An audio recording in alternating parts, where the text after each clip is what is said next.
Justement, en parlant toujours de la 30e commémoration du génocide contre les Tutsis en 1994, nous allons revenir sur le rôle de l'art dans le pouvoir, je dirais, pouvoir de guérison et des blessures, des traumatismes. Et pour cela, nous avons le plaisir d'accueillir dans nos studios Natacha Muzilanenge ou Natacha Muzira. C'est ça, comme on dit. Vous êtes artiste, poète. Je dirais que ça fait pas mal de temps que vous vous retrouvez dans le domaine de l'art. Oui. Retournons d'abord derrière. Quand est-ce que vous avez commencé? À l'âge de 14 ans, c'est ça? Oui, j'ai commencé à écrire à peu près à l'âge de 14 ans, de la poésie. C'est par là que j'ai commencé. Ensuite, petit à petit, ça a évolué.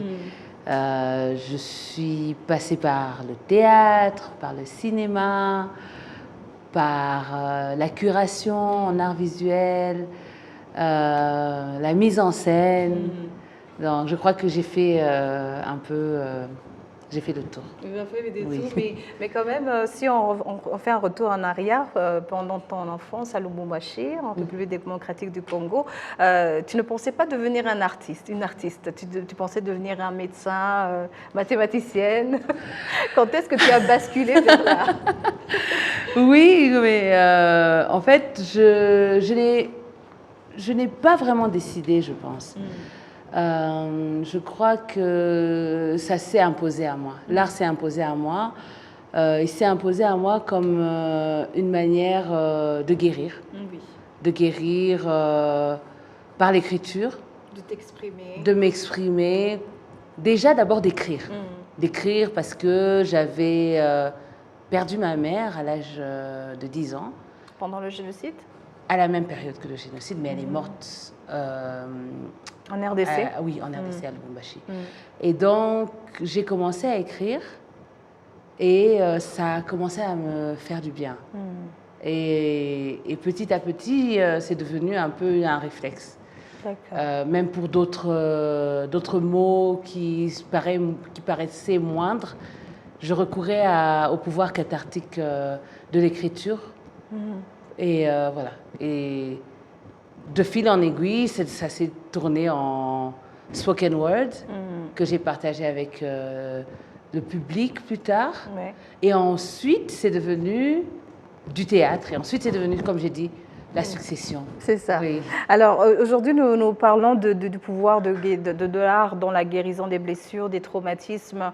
Après 30 ans, je dirais, de génocide, il y a toujours des séquelles, des blessures. Est-ce que l'art, on pourrait dire que c'est un instrument de guérison pour les rescapés?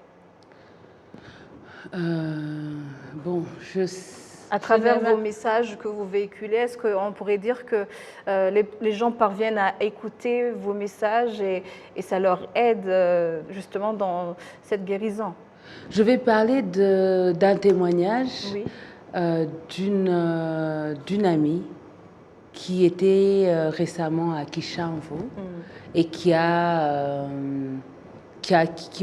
qui j'ai envoyé un poème de Claudia Chimois qui s'appelle Lettre en or, qui a justement qu'on a utilisé parmi les textes utilisés pour la lecture des femmes debout. Et elle m'a écrit ceci, elle m'a dit: le texte de Claudia m'a consolée. Il m'a consolée avec moi-même. Il parle de nous, il parle à nous, il parle pour nous. Il y a une ligne qu'elle dit, en fait, elle s'adresse à une mère. Et il y a une des lignes qu'elle dit, au nom du futur, tu as mis ta peine en sourdine. C'est ça. Et je pense que c'est ça que nos parents ont fait. Ils se sont sacrifiés. Ils se sont sacrifiés juste après le génocide perpétré contre les Tutsis. Ils se sont sacrifiés, ils ont mis leur peine en sourdine et ils ont avancé. Et je crois qu'à ce moment-là, l'art a justement permis de donner une voix à cette peine et à ce traumatisme. Comme quelqu'un qui parlait à la place de ces personnes qui n'avaient pas les mots des fois. à mettre sur les choses terribles qu'ils ont vécues. Et je pense que ça a toujours été le pouvoir de l'art. Il y a une citation, je ne sais pas si je vais bien la dire, c'est Nietzsche, dans La puissance de vie, qui dit que l'art existe pour que la vérité ne tue pas. Wow. Et donc c'est à travers l'art où on parvient à dire ce qu'on ne peut pas dire si ce n'était pas de l'art. Oui, parce que des fois, le dire d'une manière crue comme ça... C'est pas facile. C'est pas facile. Déjà, trouver les mots. Je pense que la chose la plus difficile dans la douleur, la peine ou des situations traumatiques, c'est de mettre les mots. Et c'est pas tout le monde qui a ce talent-là, de mettre les mots qu'il faut pour exprimer la douleur et rendre le message cathartique. Alors, Natacha, tu viens de nous dire tout à l'heure que l'art t'a permis aussi à guérir, je dirais, les blessures que tu as eues après la perte de ta maman. Aujourd'hui, après toutes ces années, tu peux dire que l'art t'a vraiment aidé, t'a guéri, ou bien tu as toujours besoin, je dirais, tu as toujours soif de ce qui se passe dans l'art, justement pour toi? Je pense que c'est quand on trouve ce chemin-là. On se recherche toujours? Oui, parce qu'en fait, la perte, c'est ça, ça ne termine jamais. Il y a des phases. Il y a des phases. On ne peut pas dire qu'aujourd'hui, on est complètement guéri d'avoir perdu un parent. Oui. Hein? On ne peut pas être guéri d'avoir perdu... Ça, c'est mon opinion. On ne peut pas être guéri d'avoir perdu les siens. Il y a toujours un manque. Il y a toujours un manque. Et il y a toujours, je pense, une chanson, un livre, un film, un poème, un tableau qui est là pour... je ne sais pas à quel point on peut consoler. Un tout petit peu. Oui, mais donner un message d'espoir. Dire que c'est cette étape, on est là, ça va passer. On va aller à l'étape prochaine. Et petit à petit, on va arriver. Penser les blessures. Voilà. Petit à petit. Petit à petit. Hein. Alors, quel est le message en tant qu'artiste, Natacha? Vous faites, je dirais, des théâtres un peu partout. Tu fais dans presque tout. Tu es poétesse, tu es artiste, cinéaste. Mais quand même, quel est le message qu'on peut donner à ceux qui nous suivent là maintenant, qui ont toujours ces blessures encore, je dirais, entrouvertes, béantes? Pour eux, c'est difficile je dirais, d'accepter ce qu'ils ont vécu pendant le génocide. Ce n'est pas facile. Mais qu'est-ce qu'on peut faire en tant qu'artiste? Quel est le message? C'est très difficile. C'est très difficile pour moi de dire, de me mettre à la place d'une personne sans savoir ce que cette personne vit. Je ne peux qu'imaginer à chaque fois. Oui. À chaque fois, j'imagine. C'est pas facile. Oui. J'imagine ce que ça peut être de perdre tous les siens dans des situations horribles, d'un coup, d'en être témoin. Et je me dis que on va prendre toutes les années qu'il faut. Oui.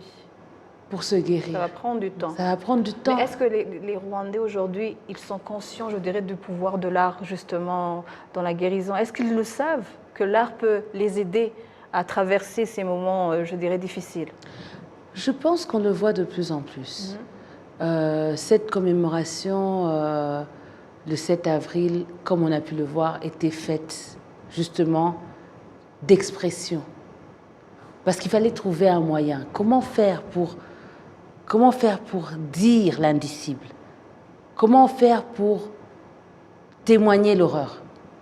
Si ce n'est pas en essayant de trouver du beau, de l'esthétique dans toute cette histoire pour pouvoir consolider. Oui. Je pense que... Avec la nouvelle génération... Oui, la nouvelle génération nous aide. Parce qu'on dit... même si le traumatisme peut être transmis de génération en génération, au moins on est dans un pays qui a une majorité de personnes qui n'étaient pas nées pendant le génocide ou qui étaient enfants pendant le génocide. Et je pense qu'il faut qu'on fasse confiance à cette génération parce que c'est une génération qui connaît son histoire, parce qu'on fait en sorte de se rappeler, de se mémorer et de transmettre l'histoire. Donc ils connaissent cette histoire. Et ils ont, je me dis, le recul nécessaire pour porter la nation dans le deuil, pour porter la nation dans la guérison. Oui. Et je pense que moi, je mise sur la jeunesse. Je fais confiance pour que la jeunesse porte notre histoire. Oui. Quant aux gens qui sont encore qui ont encore des plaies béantes ouvertes,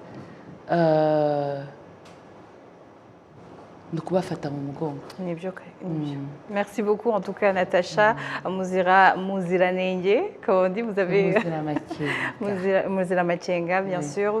Merci d'avoir accepté notre invitation. Merci. Et j'espère que ceux qui nous ont suivis en ce moment même, l'art va les aider justement à guérir, à panser les blessures, même si ce n'est pas directement.